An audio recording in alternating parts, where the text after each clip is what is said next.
सुल्तान महमूद गजनवी 971 को गजनी में पैदा हुए। आपने 33 साल तक अफगानिस्तान पर हुकूमत की। सुल्तान महमूद गजनवी इस्लामी तारीख के बहुत बड़े जंगजू थे। आपने लातादाद जंगें लड़ी और हमेशा फतहयाब हुए।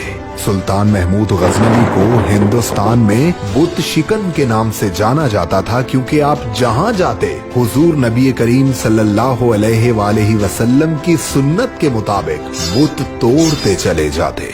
जब हिंदुस्तान के राजाओं की अयाशियों की खबर आप तक पहुंची तो आपने इरादा कर लिया कि इस बुत परस्त धरती पर अब परचमे इस्लाम ही लहराएगा।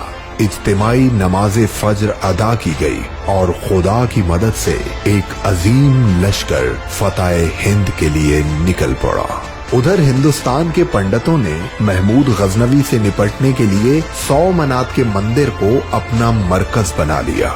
सोमनाथ हिंदुस्तान का सबसे बड़ा और नाकाबिले तस्खीर मंदिर था, जिसकी खिदमत के लिए 2000 गांव वक्फ थे।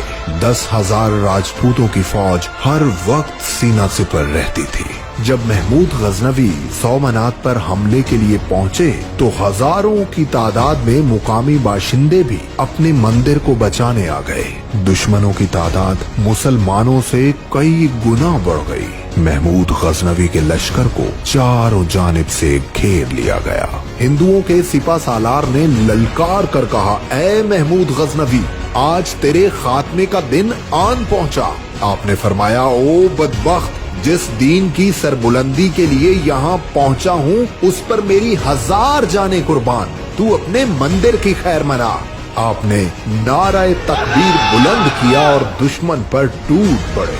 अल्लाह की मदद से आपकी तलवार बिजली बनकर लपकने लगी। आप तलवार घुमाते जाते और दुश्मनों के सर तन से जुदा होते जाते थे। पलक झपकते हर तरफ लाशों के ढेर लग गए। हिंदुओं के लश्कर में भगदड़ मच गई। सिपा सालार को एहसास हो गया कि उसका मुकाबला सिर्फ सुल्तान से नहीं बल्कि कोई ताकत है जो कहर बनकर उसकी फौज पर टूट पड़ी है। वो जान बचाकर मैदान जंग से भाग खड़ा हुआ और इस जिल्लत की बदौलत उसने आग में कूदकर खुदकुशी कर ली।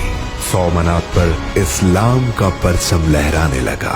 महमूद गजनवी मंदिर में दाखिल हुए तो अपने सामने हिंदुओं के सबसे बड़े बुत को देखकर वजद में आ गए। अल्लाहु अकबर का नारा लगाकर तलवार बुलंद की और सोमनाथ के बुत को पाश पाश कर दिया। पूरे हिंदुस्तान पर मुसलमानों का कब्जा हो गया, जो तकरीबन 1000 साल तक कायम रहा।